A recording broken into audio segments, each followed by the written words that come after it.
super eye-opening experience to be able to do something that you're passionate about and be with people that you really enjoy being with. So that's definitely where a lot of my inspiration comes from, is from a lot of the friends and family that brew with us and, just kind of support us. So it's always fun. That's cool. That's cool, man. Well, I can tell you right now, like, just listening, like watching you light up when you're talking about this stuff and like just how passionate about it. I mean, that's inspiring to me. That's like, man, that's so cool. That's awesome. When someone has found something that they are just like on fire about.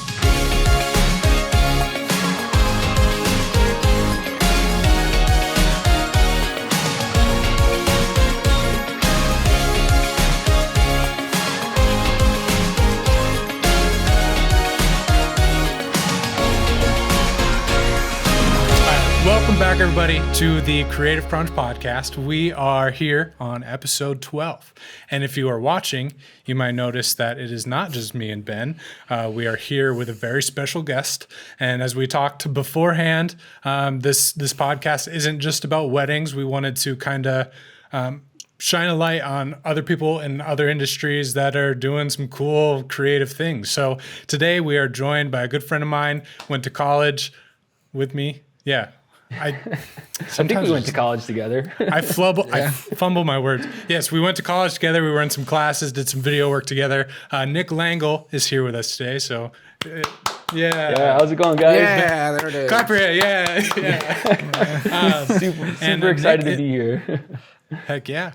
And Nick is here to talk to us about Orange Cat Brewery, something that he started and, we'll get into. So, of course, I lost my questions, but do you just want to start out? You can give us a little intro and background into what you do, and we'll go from there. Absolutely. Well, first off, I'm just super stoked to be here watching your guys' podcast for some time, and your wedding videos are just amazing. So to be on here on camera with you guys, this is awesome. Usually I'm behind the camera just drinking beer, so it's weird to be in front of the camera and also drinking beer. So this is a nice little twist for me. So yeah, my name's Nick. I actually live up here in Sioux Falls, South Dakota, and I brew beer for fun. And it's an awesome hobby. And the best part about it is you always get to drink your end product. And when it comes to beer, that's always a good thing. So yeah, so I've been brewing for about a year and a half. I've been absolutely loving it.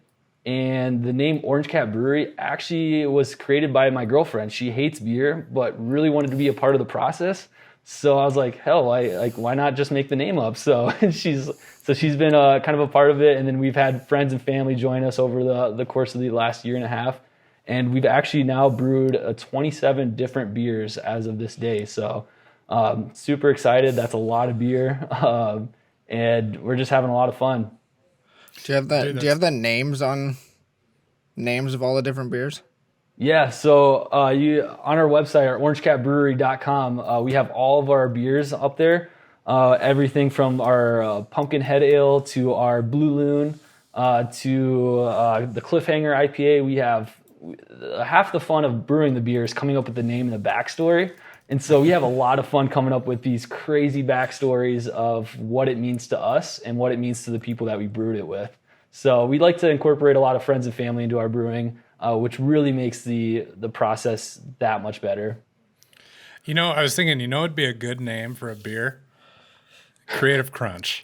I love it. Just throwing that out there. But no, that's awesome. Yeah, we're making one for, since you said your girlfriend came up with the name, making one that's called, and I think I read somewhere, maybe you just said this, said your girlfriend doesn't like beer.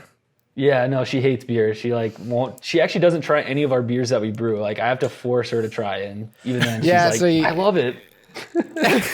So you'd name a beer something like my girlfriend's yuck juice or something like that. It's like true to its name. It's so true. That's funny. So all right. So why Orange Cat Brewery though? Why? What?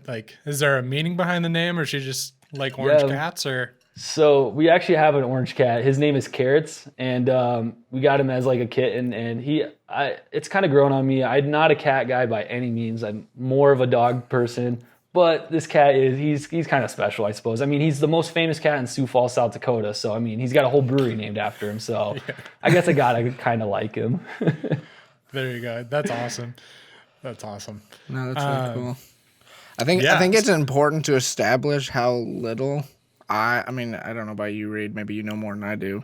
How little I know about brewing beer. So I'm just gonna try to explain how you brew beer. So you get some like water and you like wheat, I guess. I don't even know what's in beer. Water and wheat, and you like you may put it in a blender or something, and then you get a blender bottle and you shake it up. You pressurize it to a certain pressure or something, and somehow it turns into beer. But then you put like some other magical like stuff in it that gives it its flavor.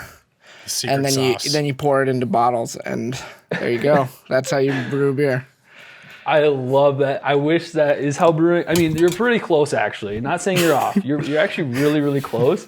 But that sounds so much more magical than what it actually is. It's kind of not the greatest smelling process. It's a lot of hard work, and it's a little bit more than just shaking the magic blender right there. But that's a really good. It's a good way to explain blender. I'm gonna have to tell people like this is actually how we brew beer. I don't know what everybody else does, but you should work on revolutionizing the process. Just it's like a blender bottle that you make your pre-workout in. You just put some water, put some wheat, shake it's it up. It's a do-it-yourself beer brew, like in a shaker bottle. Yeah, I just have to say, instant beer. Yeah, if you guys ever do brew, please come take one of our learning sessions before you do that, because I don't know if you're going to be very happy with your outcome. We'll see. Yeah, no, that's too funny. But you are on the right page of a lot of beer. It just starts with having the water and wheat, aka barley, malt, hops, and then the one thing you're really missing though is you're never gonna get alcohol if you don't have yeast. So yeast is actually super, super important. That's what's actually gonna make the beer. I said wheat. I mean, wheat and barley are pretty much the same thing. I think. Okay. So. Wheat and water. That were my two ingredients: the wheat and the water. Yeah. Before we jump into like the brewing process, I just got to know like what do you guys drink? Like what's your guys' go-to if you're drinking like are you drinking beer, wine, liquor, mead? I'm just like really curious of what your guys' taste is. Yeah, so I like a little bit of everything. I'm definitely a beer guy first, but I like whiskey here and there. For just like, is it domestic beer, right? That's like your typical Busch Light, Michelob kind of stuff. Yep. Yeah. So usually like if I'm out with some friends drinking a few, probably do like a Busch Light or a Michelob. But I big on going to breweries and trying new places. That's awesome. My favorite is Exile here in Des Moines. I don't know if you've been here. Yeah, I love Ruthie. That's like one of my favorite styles of beer. Exile Ruthie is my favorite beer. So, drink a little bit of everything. I think for me in college, the thing with beer was I wanted to make sure I could get enough beer. Like the more beer I could get for the amount of money I had, the better. So it was all about like Keystone Ice because the higher the percentage, the less you had to drink. So, but that changed as I got older. So like now I'd rather drink a beer to enjoy it rather than how fast can I get drunk with this. So. Yep. So I'd say times change. Yeah, I think now I like fruity beers like Blue Moon. I'll drink like sours. If I go to a bar or something, I'll get like a sour.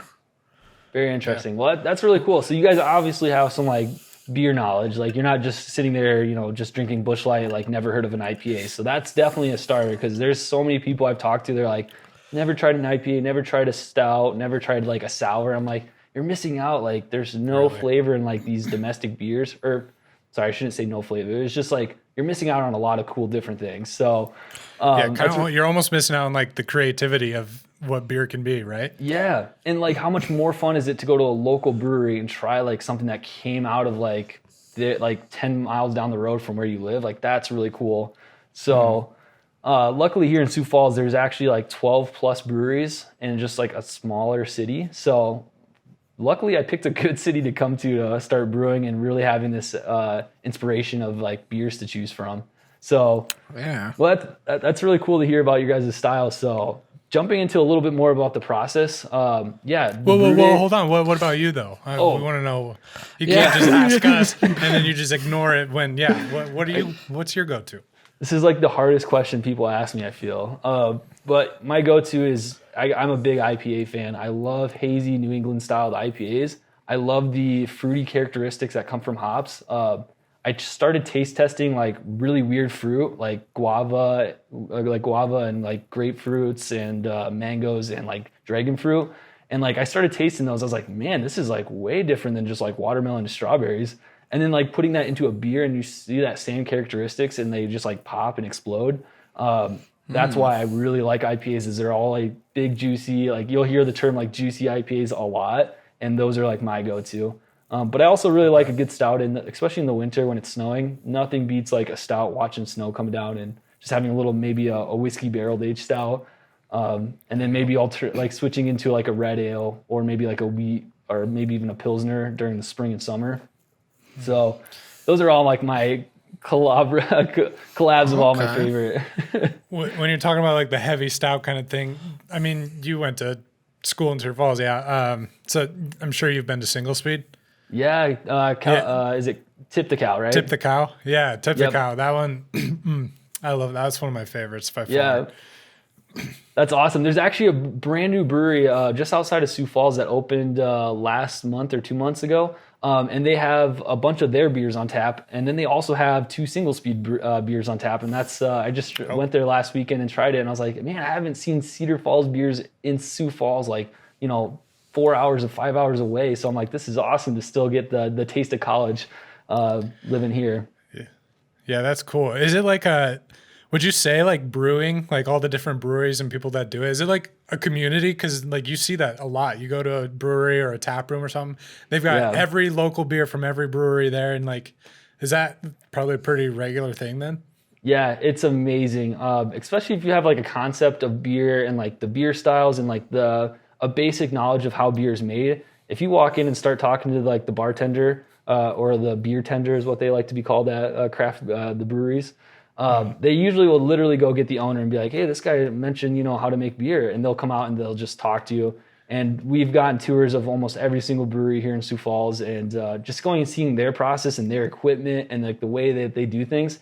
It's been a huge inspiration for us of like coming home and then like, how can we incorporate these like awesome, like big scale breweries here in our city? How can we incorporate that into like a small 5-gallon batch in our apartment? So it's a very tight knit community. And instead of like hoarding all these secret ingredients and everything and how do you do it, they're so open about it. And I think that's the whole part of the craft beer industry is like the more people that are successful at this, the more people try it and the more people are going to be coming to more breweries. So I think it's definitely one big welcoming community of beer lovers.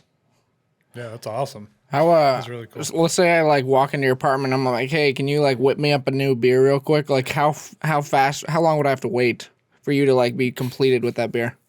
Yeah. So it kind of depends a little bit on the style, but traditionally about 4 to 5 weeks is from brew day to actually drinking day.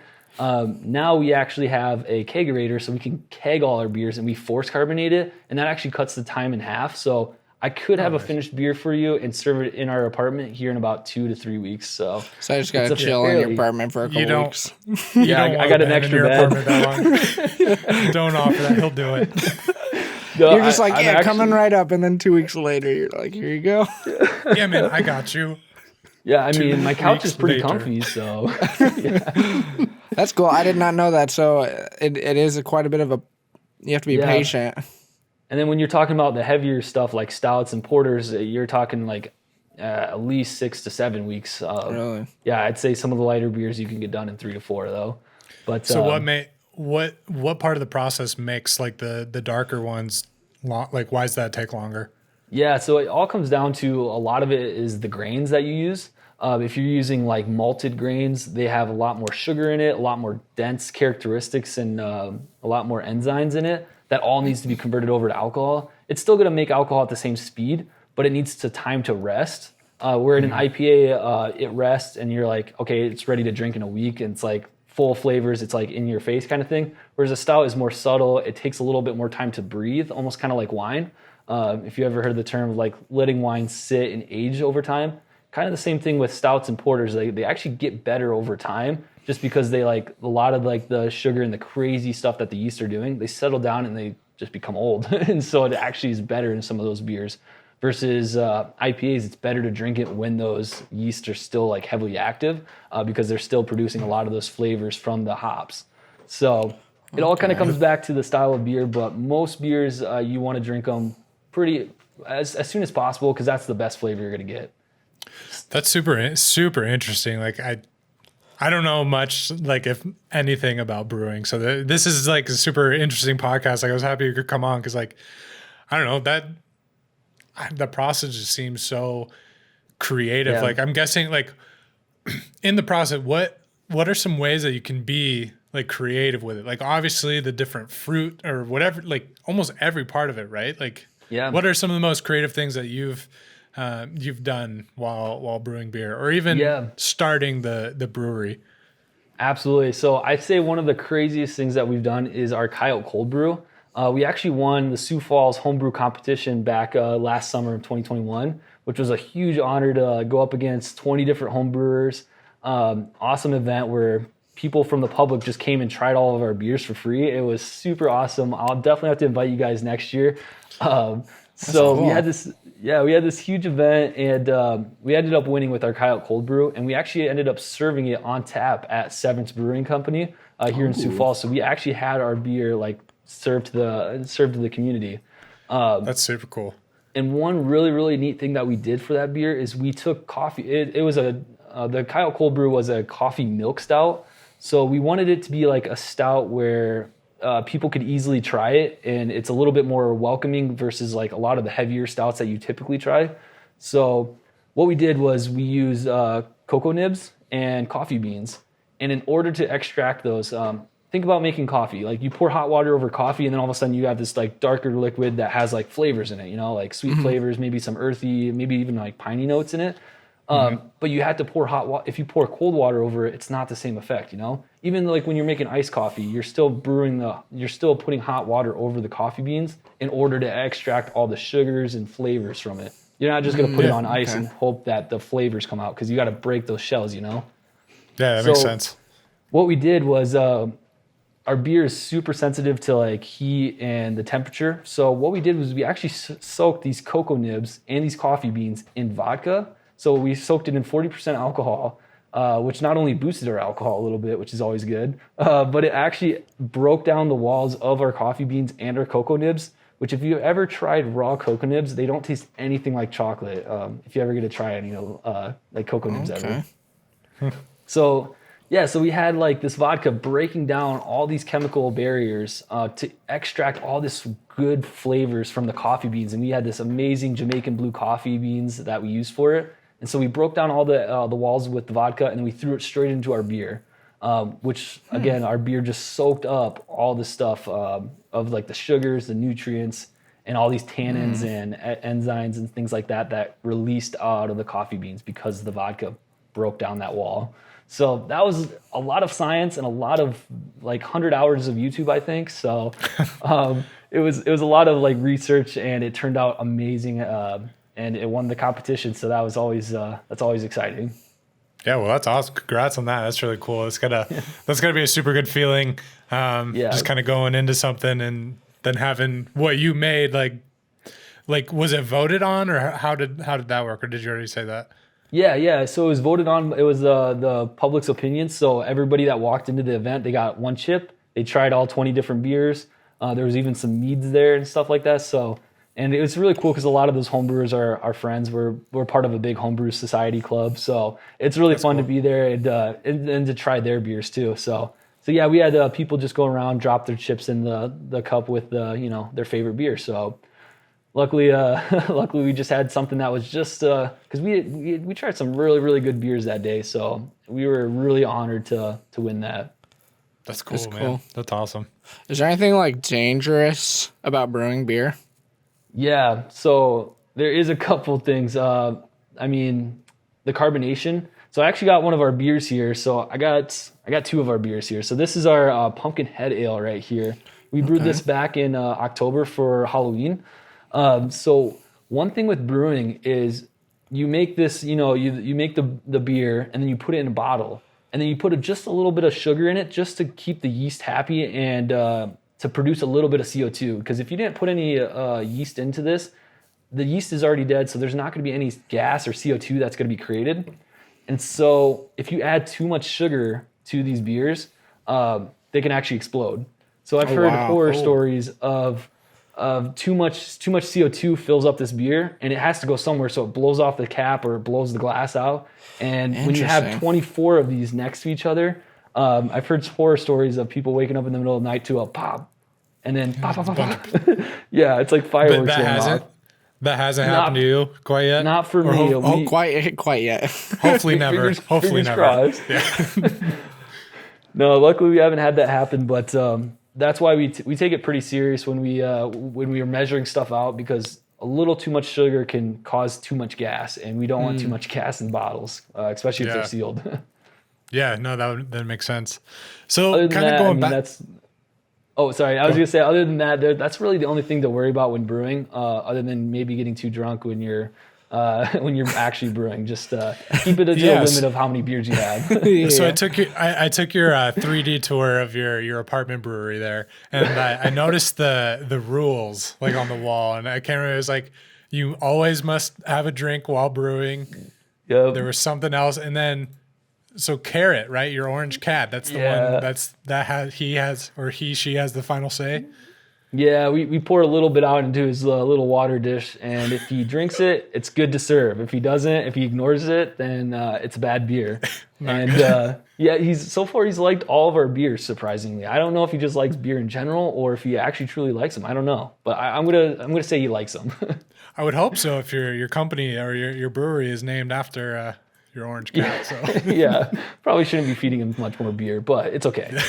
Yeah, I had a good laugh at that when I was looking through the 3D tour. I was like, that is funny, because I figured I don't know many people named Carrot, so I figured it was a pet. But yeah, he's definitely a cat. Yeah. No, that's really cool. That 3D tour is really cool. Yeah, doing it right now?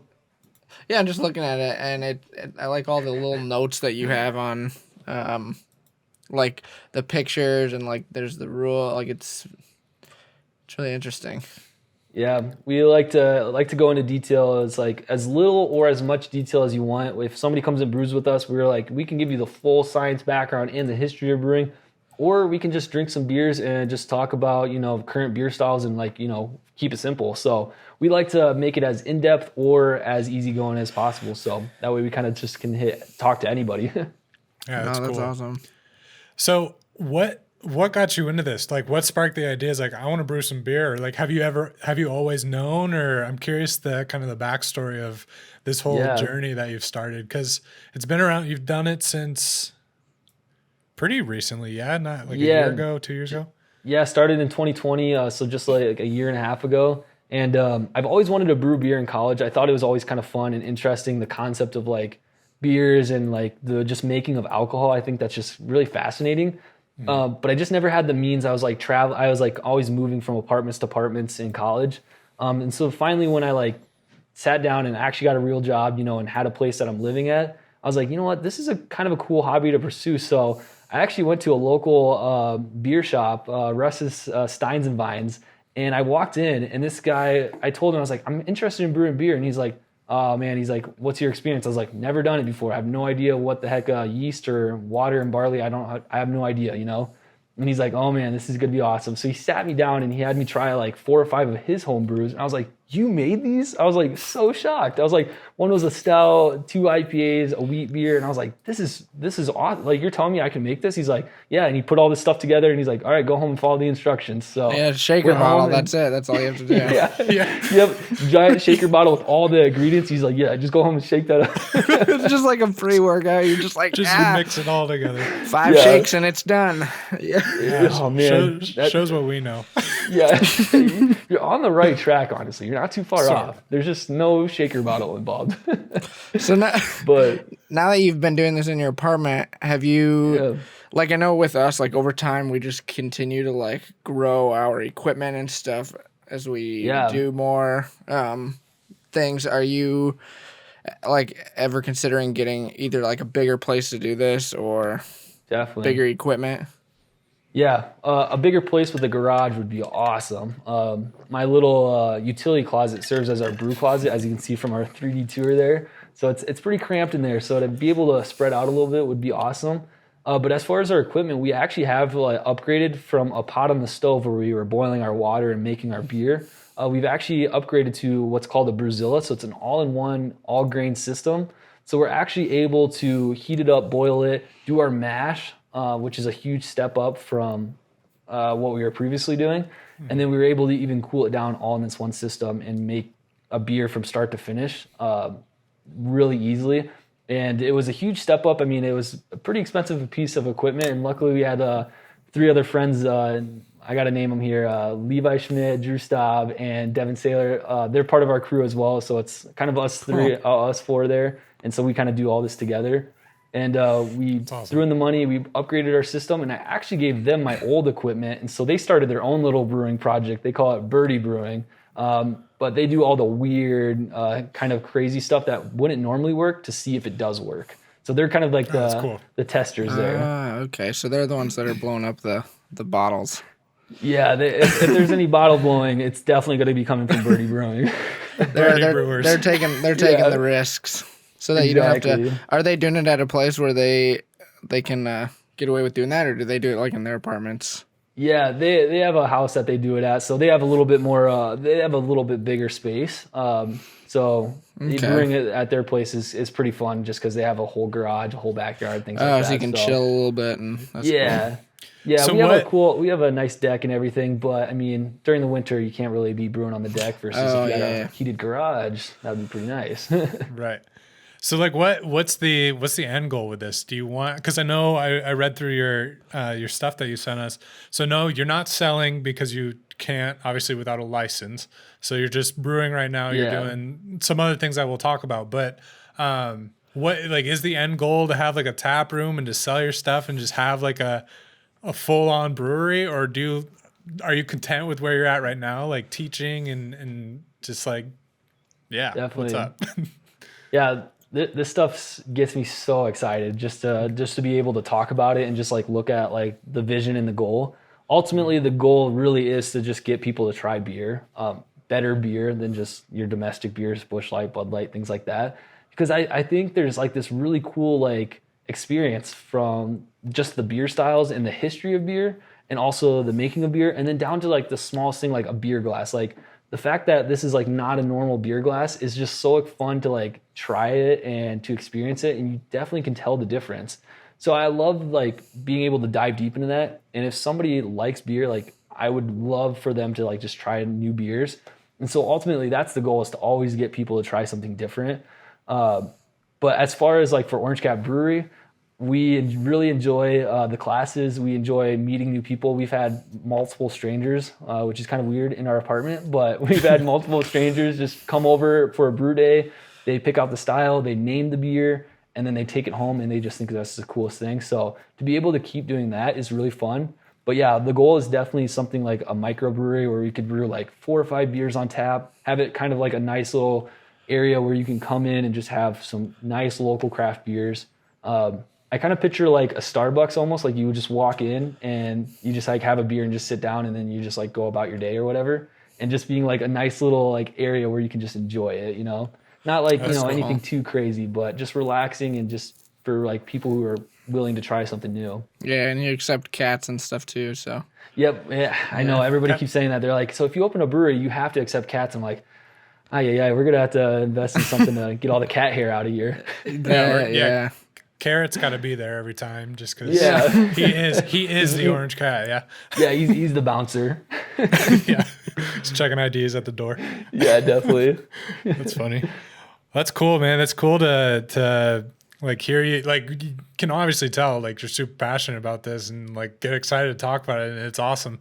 Definitely, it's just so cool because I mean, I'm sure you're in the community now, so I'm sure you know a lot of people that do brew their own beer and do this kind of stuff, but honestly, like besides the breweries I'm around, like you're the only person I personally know that does this kind of stuff. So yeah, that's really cool and super interesting. I'm like, it's cool to hear you talk about it. But yeah, and it's really cool because we had a friend graduate from college, and so we made a beer like to dedicate to his graduation party and everything. So he like had a beer at his graduation party. And he's like, yeah, I threw in the hops and made that beer. And people were like just blown away. They're like, you know who made this beer? And he's like, yeah, I made this beer. So like to be able to be a part of that process, and like we would love to do it at like for like wedding parties and just like summer get-togethers, family get-togethers. We've done Christmas beers. So like people bring beers home for Christmas and share it with their friends and family. And they're like, this is kind of good beer. And they're like, yeah, I tasted the grains that went into this beer and I watched this dude make it. And they are just so mind blown by that. And I'm like, yeah, like you guys can literally get involved in this. Like you can either do it yourself or you can just come do it with us. Like either way, you're getting involved with like something different and you're able to share it with like friends and family, which is always like, the goal. So that's cool. I'm just thinking like as let's say there was like a couple, now we're kind of getting back into the wedding, but like say this couple for their wedding, they wanted just like they wanted a customized beer that maybe had like an animated picture of them on it, or like a cartoon version of them as the logo, and it said like I don't know, their last name, and it was just like I don't know. You took a questionnaire based on like what sort of flavors or whatever they like, and it would be just like a customized beer for them, and maybe just for them probably just they drink it and then they take it home. Yeah, I was gonna that's say exactly what we do. I was gonna say, yeah, you're onto something with that. You could scale that up and turn that into something really cool, like having people be able to make their own beer for special occasions, or like obviously we always come back to weddings because that's what we do. But I think that would be like a huge hit. Like how fun would it be like if you had like a little area, like a Starbucks size thing, like we were saying, and for your bachelor party, you go make some beer for your whole party. Yeah, that's genius. I think we have some pretty smart people on this part. Or you have like a website thing where people like they can select whatever ingredients, and then they are the ones that like if it doesn't taste good, it was their fault. They're the ones that selected it. So yeah, you send it to them. Yeah. I'm just thinking like in the corner, like right next to the big giant cake, there's another looking like cake structure, but it's all bottles and it's all like your craft beer bottles that you like. And it's like your face plastered all over it with, Mr. and Mrs. Blank. Or rather than cutting the cake, you like, pop a beer or something. Do a cake stand together or something. That would be epic. First official cake stand as a married couple. It's got to be like trademarked or something. I'm sure we have Ben and I have some couples out there that would be all for that. So we'll have to push this podcast to them and be like, hey, that's so awesome. No, that's cool, dude. That's awesome. Yeah. Let's see here. What of the beers that you have brewed? Which one of them is your favorite? Maybe you said this already. Yeah, so I'd say out of all 27 beers that we've made, it's really hard because I'm very biased to all of our beers. I think they all taste really great. Some of my friends and families might say otherwise, but I think my favorite was the Cliffhanger. It was an IPA. It was a Cama Citrus IPA. So it was super fruity and it was very light. It was actually only like 4% alcohol and it was not super bitter. So it really focused on like the fruity characteristics of the citrus, which is always like something I look forward to in a beer. But then we brewed it with a friend. His name is Cliff, and he's a huge outdoors guy. So the Cliffhanger IPA just was perfect. And then like awesome. on the label, it's like this guy hanging off a cliff, like climbing up this cliff. And do you have one of your beers? Who designs these like logos that go on your beer? Yeah, I was gonna say I was looking through your document and the designs are just cool. Like that's one of my favorite parts of like craft beer and stuff is like just how fun and creative you can get with the labels and stuff. So and it makes like the decision when I go out into like the store and I see all these craft beers, I'm probably gonna pick the style of beer that I like, and two, if it has a cooler label than the other one, I'm probably gonna go with the cooler label. So like it really does come down to like the marketing aspect of if it looks cool, I'm gonna try it. That's literally what I do. Like I've got some. I moved a few months ago, so I don't know exactly where they are, but like. I'll get like a 6-pack and I'll save one. Like, so I've got like a collection of cool, different designs and stuff. Like, cause my background comes from design, right? Like I didn't always do video. I was a graphic designer and stuff. And, it's just it's so cool. Do you do all of the designs, or does one of your friends or? Yeah, I do all the designs. They're really fun. Like these cocoa nuts. Oh yeah, that was Birdie Brewing. We did a beer together. These Coconuts was a coconut almond milk stout or a coconut almond stout, and so the wordplay was just perfect. And then they were like, "Yeah, go ahead and make the design," because I'm the one that makes all the beer designs. So I was like, I sat down and they like kind of looked over my shoulder. And I was like, "What do you think of this coconut? What do you think?" And then we just started placing everything everywhere. That's fun, dude. That is cool. I really like your blueberry cream ale one where the blueberry is like that's super cool. Yeah, We'll I'll drink to that. Yeah, that's a really good beer. We'll have to have you send us like a couple of the JPEGs and we can throw them on our Instagram too, just so the people that don't watch, because it's a both watch and listen podcast, that Yeah, definitely. they can see them. But yeah, these coconuts is hilarious. Yeah. Hey, yeah, we have a lot of fun, and like I said, it really comes back to the story of the beer. Like the beer can taste good or it can taste bad, and like, but if the story's there, like it's just that much more enjoyable. So coming back to like the cliffhanger, like the fact that we made this for a guy named Cliff who likes outdoors, and we were able to put that together, super cool. And even down to like the Shark Bite Ale, our friend just says like, "Hey, I'm really big in Kona." The Kona Big Waves right now, they're like a golden ale. So I was like, yeah, let's brew a golden ale. And he's like, but I really want this skeleton guy riding on a shark. I really want to get this, like, I don't know, I got this awesome idea for it. And he like sketched it out for us. And I was like, perfect. You just did like half my work for me. So I just put it together. So That's cool. Do you do it all in like Adobe, like an Illustrator, or what do you use? yeah, so I use Canva for most of it. And then I'll use Photoshops for some of like the fine tuning and whatnot. So, but yeah, cool. Canva and a lot of the graphics and everything, it's just super awesome tool to use. And as you can see, it's like just a lot of putting like a collage of just crazy things together.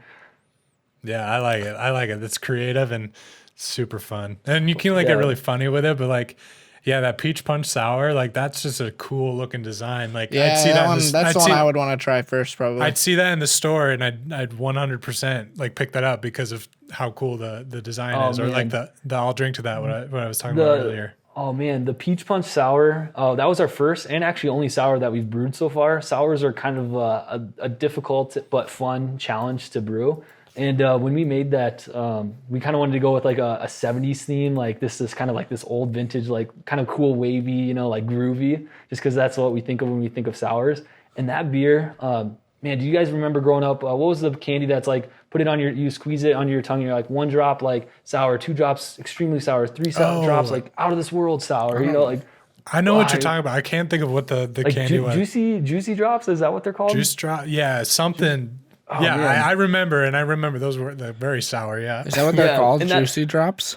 I think that's what they are, but that's exactly what that beer tasted like. We were just thinking like, man, remember in middle school when we'd drink that whole entire bottle and it'd just be super tart and sour? And it's like, it's kind of what this beer tastes like, but maybe not that aggressive. It's definitely a little bit more flavorful, but.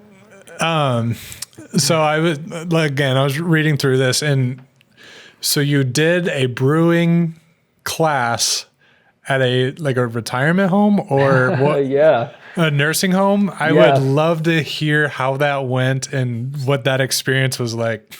Yeah, besides winning the homebrew competition, I'd say this is the second closest thing to being the coolest thing we've done since brewing. So my grandma actually lives at a nursing home back in my hometown, and I'm really good at friends with the event coordinator. So she puts on all sorts of cool events, and so she reached out. She's like, "Hey, I know you brew beer. Like, we have happy hours. Like, do you just want to come talk about beer?" I was like, "Let's take it one step further. Let's come there and like sample a bunch of our beers."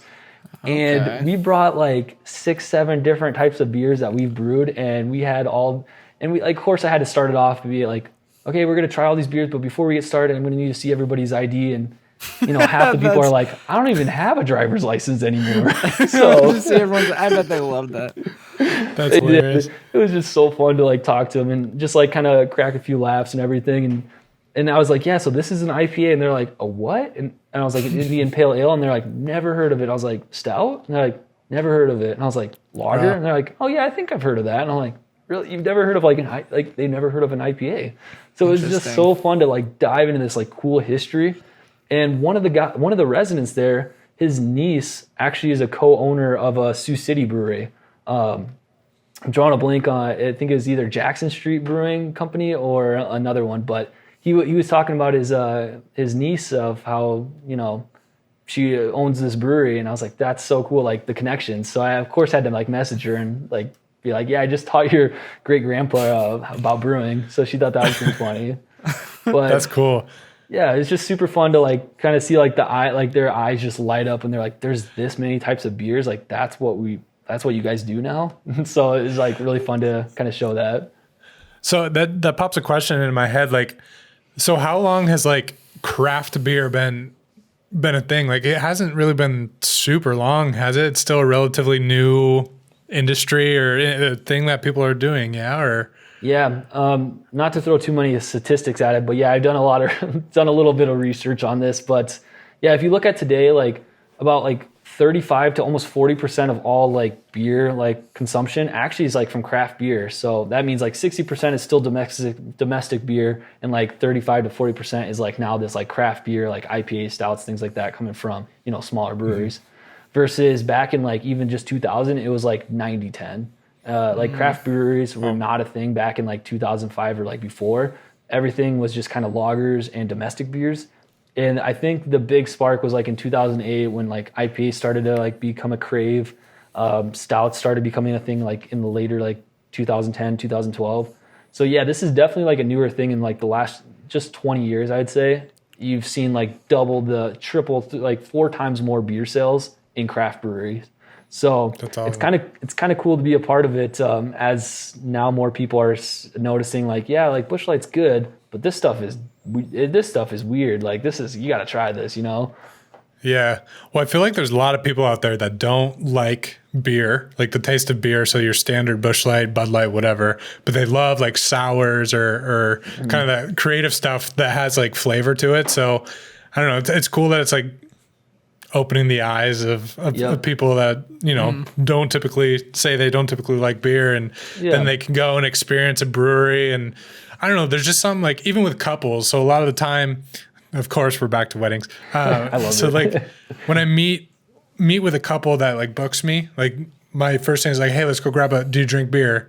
Because there's something about like sitting down at a brewery and like having a conversation, getting to know someone. Just, I don't know what it is, but it just feels right. Yep. Like feels better than coffee or like dinner or lunch or whatever. But yeah, so that's cool. A little less formal, a little bit more open to conversations. And I mean, ultimately, like it kind of loosens you up to like explain a little bit more about yourself or your story or whatever you're trying to achieve, you know? So I think that's like the perfect setting. Yeah. Yeah. That's cool. Cool. Oh, that is cool. Let's see here. Yeah, that's funny. I was reading about that, the nursing home. I was like, I got to know more. Yeah, we absolutely had so much fun doing that. Yeah, I hope we can do that again. That was just a really cool experience. That is cool. So what challenges like have you run into with, because, you know, you're an entrepreneur and what you're doing is very creative. Like what challenges have you run into this last year and a half with doing this? I'm just kind of curious, because like behind people's success, there's a lot of struggle and even failures here and there. So yeah. Luckily for us, and again, fingers crossed, we've had way more successes. And I think that just all starts with our mindset. Like if we're going into something like, hey, this is really just a hobby. We're just really here to have fun and like make a difference in our community and just really try to get more people to try new things, come try it out, just experience the whole brewing process. So a lot of it's been way more success than failures, but it does kind of dawn on you a little bit when we've had like a streak where we had like 2 or 3 beers that they just didn't turn out very good. Whether it be like the temperature during fermentation got too hot, and so the yeast got upset and it just altered your beer.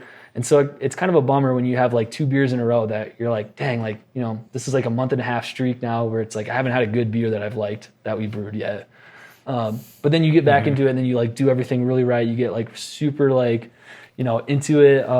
And you're super careful of how you're brewing it. And then all of a sudden you have a good beer and you're like back on it. Let's go, you know?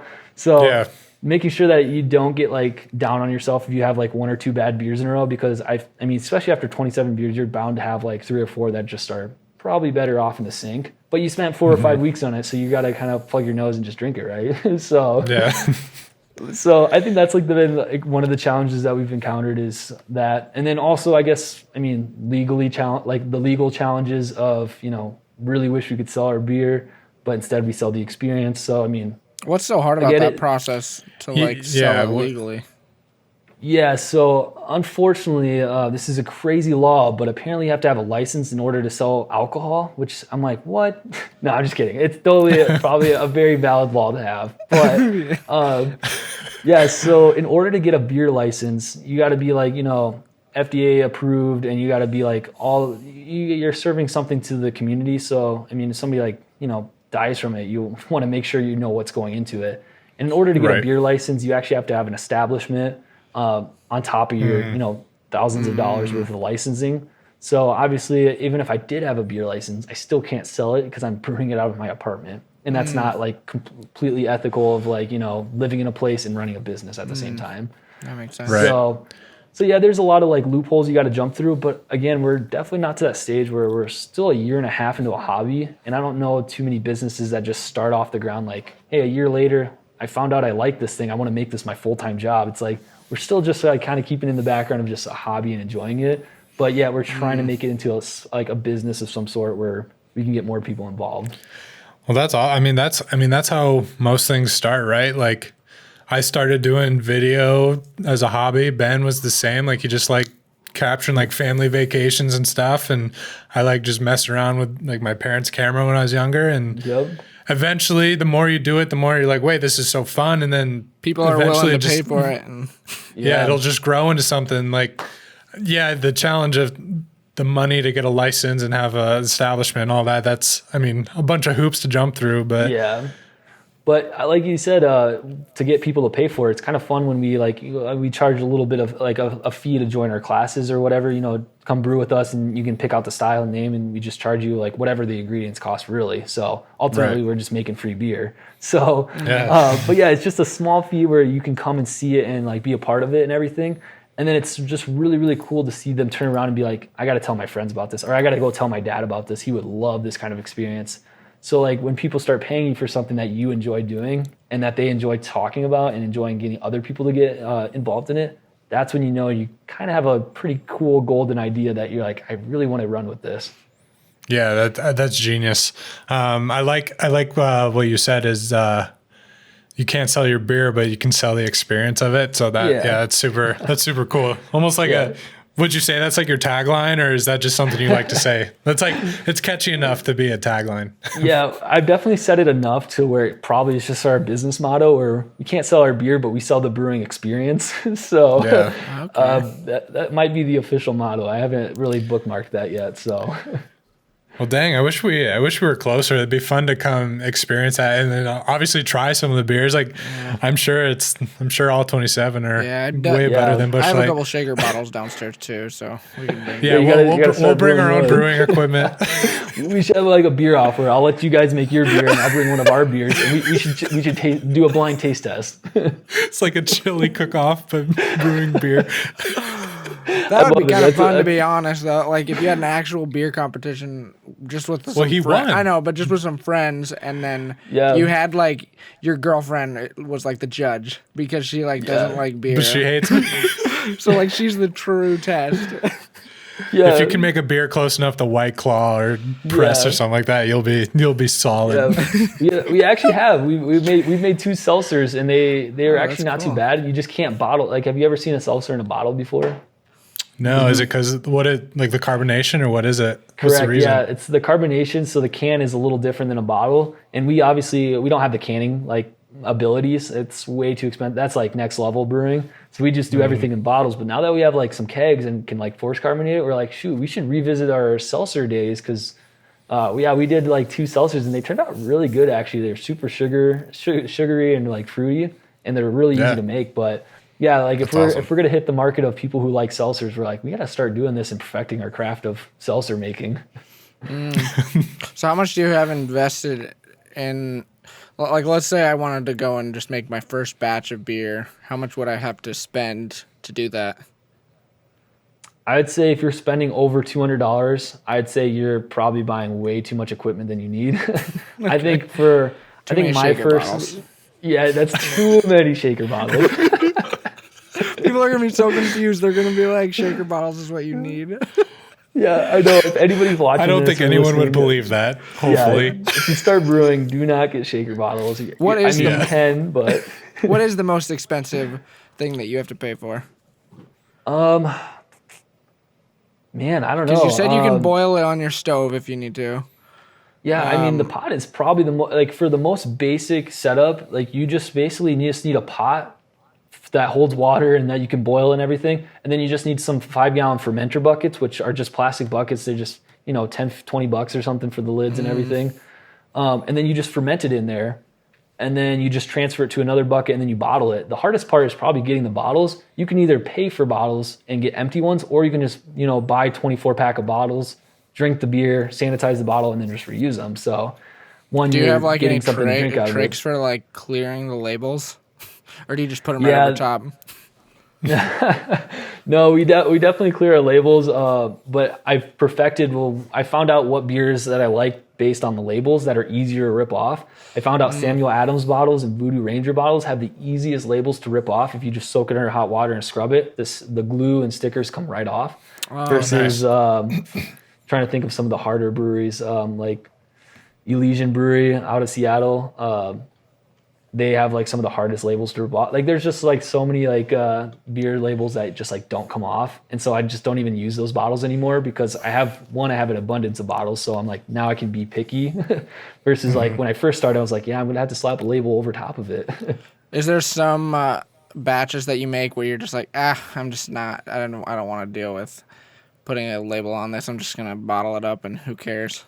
Yes, there's definitely some. And then I really regret it because now I have like 2 different beers and they're all in the same 24-pack. Oh, okay, and I'm so like, crap. I'm Beer like, roulette. one of these is like an orange IPA and the other one is like a golden ale. And I'm like, and I really am feeling the golden ale right now, but I'm like, it's going to be a toss up. Or like when you're giving out to friends and family, you're like, I think this is the right beer.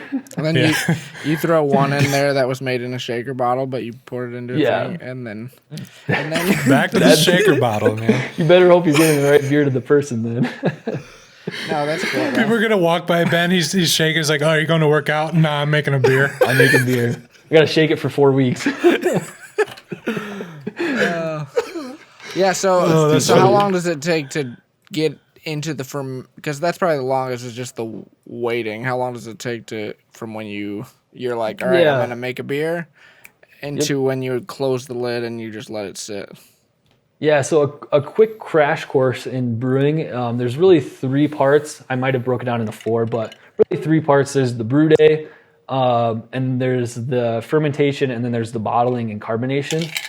So the brew day, it encompasses, you're boiling your water. The reason you boil it is you want to burn off all the chemical, like any, bad bacteria or anything like that. And then also when you boil it, just like coffee, you extract all the good flavors from it. So when you throw in hops in boiling water, it's going to extract all the flavors of hops. So if the hop has like guava characteristics or piney, earthy characteristics, you want to make sure you're grabbing all that. So you're throwing it in this boiling water.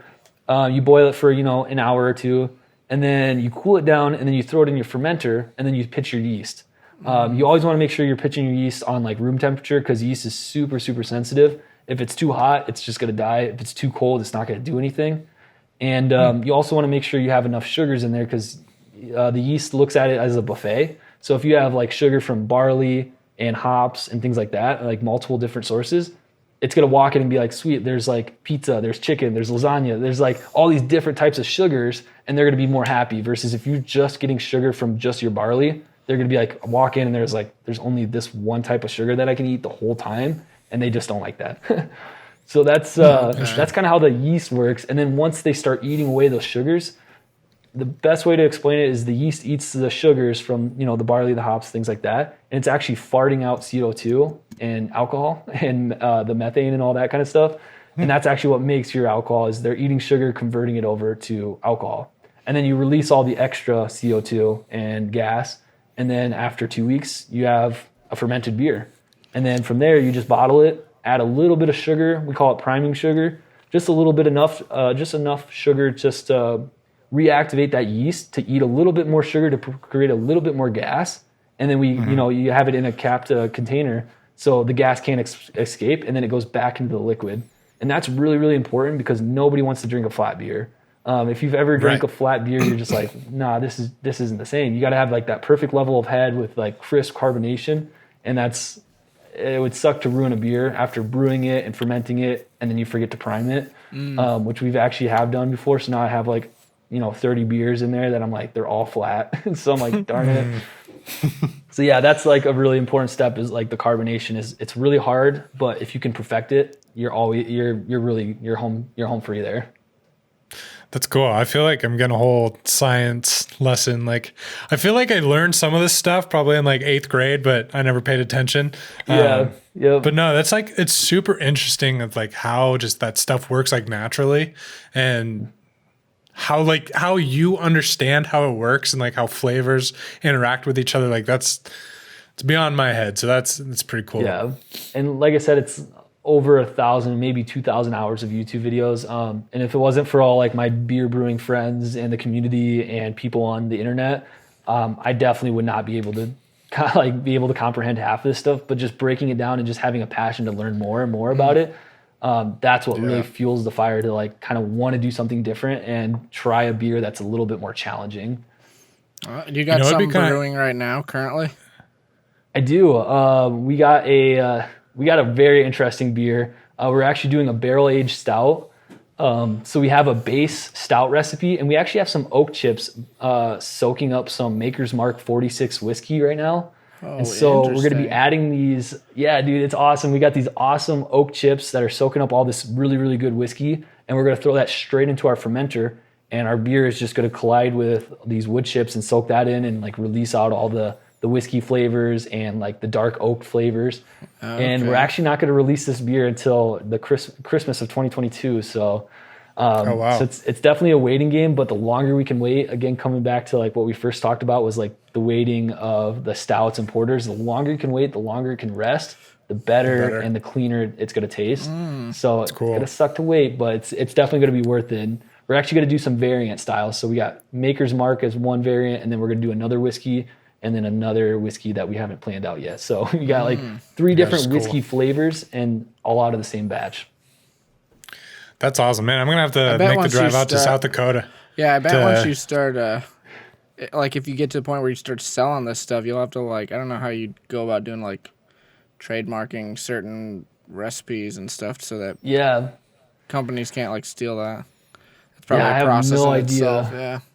No idea where that would start, but right now, another couple thousand hours on YouTube. Yeah, you're gonna have to. I know at the last place we worked, everything was very secure because we couldn't like release company secrets on how we made certain like molds and stuff like that. Oh yeah, definitely. Yeah, especially when you get down to ingredients. Like, I mean, if I stole Busch Light's recipe, I mean, I can get the general gist of Busch Light, but I have no idea what temperatures they do. Because I can tell you like the 4 ingredients that they use. I have no idea how much the proportions, the ratios are, or anything like that. But yeah, if you could brew an exact replica of Busch Light and just start marketing it out there, like that'd probably not be good for them. They'd probably come after you. Probably. It's crazy. That's crazy. Well, cool. Cool. We've got like probably maybe one more question. Ben, do you have any other questions that we don't have written down right now?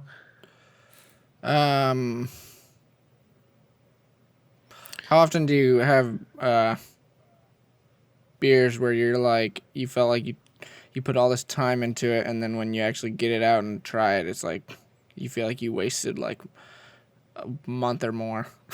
Yeah. Like I said, we hit a kind of little rough patch where we had 2 beers back to back that just like didn't turn out as we wanted. And the last beer was called the Hefehoff. It's a Hefeweizen style beer, so it's a German style. And I don't know why, but we named it after David Hasselhoff, so it's the Hefehoff because they're called Hefehoff. Yeah, I feel like if I have to explain it, it just doesn't really make sense. But no, I caught that. I mean, I would have assumed, but yeah, like I said, some of the names and designs, and it's got this guy running on the beach, and it's the winter Hefehoff, so he's like it's snowing on the beach. But the coriander and like just some of the other spices just didn't collide very well, and we're still trying to determine like where the breakdown happened so we can learn for next time to make it better, because we definitely want to make a Hefeweizen that's a really good style of beer. It's a really good traditional German style, so we're like, we really want to make a good one of these. So we got to figure out like, was it the spices, was it the temperature, I know like our power went out for like 2 days during brewing, so like it got really cold. So like during the fermentation process, so did the yeast just like get too cold and die and then just never finished? So there's just so many different factors that could have affected it. So, but yeah, that was like one of the beers that took like, you know, a month and a half, and we're like, tried it, super happy, made an awesome logo label for it and everything. And we're just like, what the heck? So, yeah, but it definitely happens. And then you just go to a different beer. And luckily there's, you know, thousands and thousands of like craft beers now. So it's like, if one of your beers doesn't taste good, just go down to the store and get something better. Yeah, get the next one. Yeah. Yeah, I'm sure that's how it goes though. Like you said, with brewing as many beers as you have, like you're bound to have a couple that just don't have it. You know what I mean? And I'm sure you'll find as you continue and even as you grow and get better and better at it, like you'll probably still run into that problem here and there. So, now, like you gotta, all the beers, I was gonna say, out of all the beers we've made, we've actually only made a duplicates of one beer, the Coyote Cold Brew. We loved it so much that we had to brew it again. And now we're just kind of done experimenting with all these, because like 27 different styles of beer, you start kind of running out of styles almost at this point. So we're like, let's go revisit some of our favorites and just like recreate them. You maybe add to them or, you know, try something different. Yeah. So do you have like a place that you keep all this stuff, like a Google Doc where you like, okay, we put this ingredient in this beer, this, so that it's all tracked? Yeah. So I'm really old school still. So I actually have a really cool little notebook with like the cover, you know, the Orange Cat secret, or it's the top secret Orange Cat recipe book. And it's got like this awesome little you should logo. like put it in like a it. safe and have it like triple lock or something. I know. I should have brought it out here, but I'd be too like scared to actually like flash it takes like a fingerprint and iris scanner. Yeah, a little bit of everything to get into that thing. Top secret. But yeah, we record like everything, because if something tastes good, I definitely want to make sure to brew it again. So like if we added the hops at 208 degrees versus 210 degrees, I kind of want to mark that down, just because a couple degree difference is like a massive change in the brewing world. So like our notes are like extensive pages of just one beer. And we break it down from like, you know, added 2.25 pounds of this type of malt at this temperature, and we let it sit for an hour and 20 minutes or whatever it is, you know? And so we definitely go pretty intense into our recording. And then, then we have all our labels saved on either on our website or on Drive to keep all those kind of fun, catchy labels there. That's cool. Do you guys have any hats, like Orange Cat Brewery hats yet? We don't have any hats, but I mean, we could definitely make them. I just haven't had anybody request a hat yet, so I'd be all over buying a hat from you guys for sure. Yeah, definitely let me know. I guess I'll have to give you guys a special deal or something. No, I'm just kidding. You can start offering shaker bottles too. So. Yeah. Well, I was thinking more on the beer name, and I know you haven't done a bunch of sours, but you could do Creative Punch. Like it's like a punch type of beer. You know what I mean? I love it. And then we can use your guys' font. We can use. Yeah. Oh, I would love to use your guys' font for your podcast there. I love your guys' like text and that font. That would look perfect on a beer label. That was thank you. I spent a lot of time looking for that and adjusting that font. I can send it over to you. That'd be cool. Yeah, we gotta design a label for sure. Creative Punch, yeah. Yeah. Show me your keys. I'm just looking at one of your mugs that has. Oh, yeah. Our most our biggest selling T-shirt. My mom hates it, but it says "Show me your kitties," and it's just an orange cat holding a 6-pack of our Orange Cat beer. We have stickers of it, and we post it when we go to breweries. They usually have a sticker wall, so we slap Orange Cat stickers on the wall, and it says "Show me your kitties," and people just think that's the funniest thing. That is hilarious. That's funny. I love it. What's this morning edition? Is this like a morning beer or something? Oh, yeah. So we don't actually have a morning beer, but we have it on a coffee mug where it says Orange Cat Morning Edition. So it's actually our coffee in the morning, since we can't really, we shouldn't be drinking beer in the morning. So that's cool. Yeah. So like I said, we have a lot of fun. Half of why I started brewing was because if I start making beer, I have to make a website, I have to make social media, I have to make merchandise.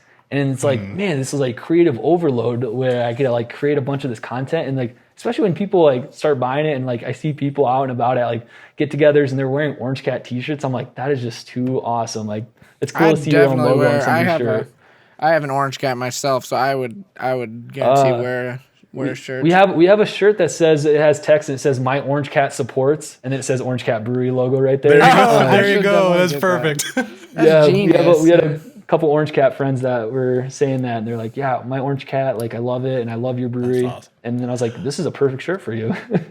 Dude, looking on Untapped. For those of you that don't know what Untapped is, it's like a brewery, craft beer type of social media sort of. Yep. Got like 101 ratings on it. I don't know what the total means, but yeah, 101 ratings, like 4.5 stars. That's pretty cool. That's a lot. Yeah, It's a lot for people coming to your apartment and trying them. Yeah, no, it's crazy. And yeah, it's 101. We just surpassed that like last week, I believe, and it's unique users. So like 50 of those check-ins are me. But luckily it goes, that 101 is actually 101 different cool. people. So luckily we actually have different people trying it. Otherwise our total check-in is like probably 500, which is like 1/10 of me, right there. So checking into my own beer. Well, that's cool. So 101 people besides you have like tried it and rated it. Like, I don't know how popular Untapped is. I mean, I've heard of it because I enjoy breweries and going to them, but yeah, that's pretty sweet, dude. Yeah. You should be pumped about that. Yeah, putting our stuff on Untapped is really fun just to get in the craft brew world and showcasing some of the beers that we make. And again, it's just a really cool way to display our logos and our labels and our marketing descriptions and things like that. That's the main reason we like to put it on there, because it looks really cool when you post it on Facebook. Like, hey, so-and-so checked into our beer that makes 100 unique check-ins. Like, let's go check us out. Yeah, that's super cool. Super cool. Yeah. All right. Well, so where are we at? Yeah, we're about an hour 10 here. So usually how we end this podcast is we just like our own little spin to it. We talk about something that has inspired us. It can be recently or whatever, but I want to know, like, where does your inspiration come from when, and Ben and I will touch on what inspires us after, but yeah, where's your inspiration come from when you're brewing, or when you get an idea? Like, what triggers that? What makes you excited about that? Oh man, that's such a great question. I'm glad you asked that. That's awesome. I definitely have to give a huge shout out to like my parents. Like my mom and dad definitely like raised me right to not only be like respectful, but to just have fun and be creative and try something different. So that's where a lot of like the creativity comes when it comes to brewing, is just like growing up in a household where try something, and if it doesn't work, keep trying it and like just keep perfecting it, have fun with it. And so a lot of that like creativity comes from that. And then also like my brothers, who are huge, like they're awesome with science. Like my brothers and sisters are just super smart and a lot of science background. So also that kind of played into, wanting to make beer and the whole science aspect behind it. And then also like just the friends and the support that they've given, whether it's like financial support or just being there on brew day. Brewing by yourself is not fun. So having friends and family there to brew with you, it's just like super eye-opening experience to be able to do something that you're passionate about and be with people that you really enjoy being with. So that's definitely where a lot of my inspiration comes from, is from a lot of the friends and family that brew with us and, just kind of support us. So it's always fun. That's cool. That's cool, man. Well, I can tell you right now, like, just listening, like watching you light up when you're talking about this stuff and like just how passionate about it. I mean, that's inspiring to me. That's like, man, that's so cool. That's awesome. When someone has found something that they are just like on fire about. Like, we ask you a question, you're like, heck yeah. Like, yeah, I want to answer that question. That's so cool. So no, that's how we feel about like video and stuff. Like we get drawn into these like Peter McKinnon videos, or we'll just start talking for hours about video. But I can definitely see how like you are the same way with when it comes to like beer and stuff like that. Yeah, it's just so fun to explain. And same thing with like video. There's just so like, it's such a unique thing. And when you like kind of master it and you just have fun with it, it's like hard to contain that like knowledge and that excitement. Like you just need to tell everybody. You want to share it. Especially when other people want to share in it with you. It's like, absolutely, I'll tell you as much or as little as you want to know. And afterwards we can go have a beer and talk about something else, Yeah. Well, I think that was kind of the idea behind starting this podcast was, I mean, I'll say, to give people a platform. I don't really think we have much of a huge platform. I think we have 20 something regular listeners, but I love it though. It's like awesome. Given people, and we not just necessarily in the wedding industry, that's obviously what we do, so that's kind of what we talk about, but people like you or other people out there, that giving them a platform to talk and share about like what they do and what they like. And Definitely. like I said, I don't know too many people that are brewing beer, and it's cool. I'm happy we were able to get you on here. Yeah. Hey, Super but fun to Ben, connect. Yeah. Ben, what do you got for inspiration? Oh my gosh, I'm not ready for this. If Nick's a listener, he should know. If he makes it to the end, Ben always has very, let's say, outside of the box things that inspire him. I love it. You gotta get deep with it. Okay, while I think a little bit, Nick, do you have anything that, like, I don't know, that maybe we didn't touch on that you want to say? Yeah, definitely. I guess I know I've said it probably like 100 times, but my one goal for people who enjoy beer is just to get out and try as many beers as possible, especially from like your local community. Like, local craft beers are probably the best beers. So that's the one thing to all like beer drinkers and non-beer drinkers. They also have, seltzers, wines, things like that too. So it's an awesome environment to be in, and you make a lot of friends by just hitting up some of your local craft breweries. So that's definitely what would be my one thing to say to people, is just go out there and try it, and you'll be surprised at how many things you really like. Yeah, that's cool. Have you been to many breweries in like the Des Moines area, Nick? Not so much Des Moines. I mean, Iowa City. I've been to a couple in Iowa City now, so I've really, really enjoyed a lot of the breweries there. Big Grove? Yep, absolutely. Big Grove. Yeah, their tap room is just favorites. phenomenal. Like, It's I could really spend cool. days in their tap room. And the Easy Eddie very is cool. probably one of my favorite beer, like signature beers. So I think we have very similar tastes in beer, because Easy Eddie, the Exile Ruthie, Yep. Ruthie's New World Lager or whatever. Like, yeah, I love all that. Definitely. All that stuff's so good. yeah, I know. think I need to Go get back to Cedar Falls. I really want to go to Single Speed now that I've like really developed a more love for beer outside of college. I'm like, I need to get back to Cedar Falls and try those breweries around there. My hometown of Waverly, a couple people from my high school started a new brewery called Bremer County Brewing or something, and I went there a couple very times, cool. like over the holiday season. It's pretty good stuff. So yeah, they're popping up everywhere, and like people are pretty interested in it. So Definitely. yeah, what do you got, Ben? I honestly, you want to go ahead, and I'll probably think of I something. already did. What'd you say? Well, so Nick talked about like his family, friends, and all that kind of stuff, and then I said like seeing Nick light up about what I he feel like likes to that's cheating. do. That's cheating. You're just How's that cheating? That's not cheating at all. That's super inspiring. inspiring. I mean, shaker bottles are kind of inspiring. That's true. Can't argue that. Someone was like, "Hey, we need to figure out a way to shake this without having to plug it in. We need to like mix it up." So they're like, "Let's just throw like this whisk thing into it." No, Yeah. on a serious note, though, Reed and I both invested in this course. It's not even a course; it's more of a community, and it's probably the most expensive thing that I've invested in. And I don't want to speak for Reed, but I'm assuming you feel the same way. I think we're at the point in our business where we want to just continue to grow it, and we found that like if we want to continue to grow, we need to actually invest in ourselves and put some effort into knowledge and Collaborating a shared and- experience.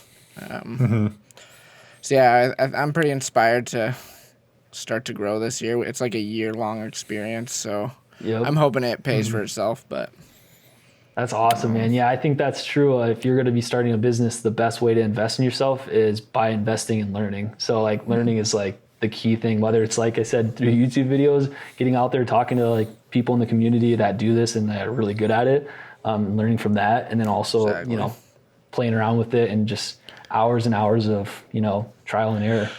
I don't know. I don't know if this will make the podcast or not, but I had a good business idea for you. Like if you started some type of like online education course about brewing beer, I think that would be a huge thing. Like you sell, I don't know what you'd sell it for, but just like a one-time payment. Like here's my process. Here's how I do it. You show income.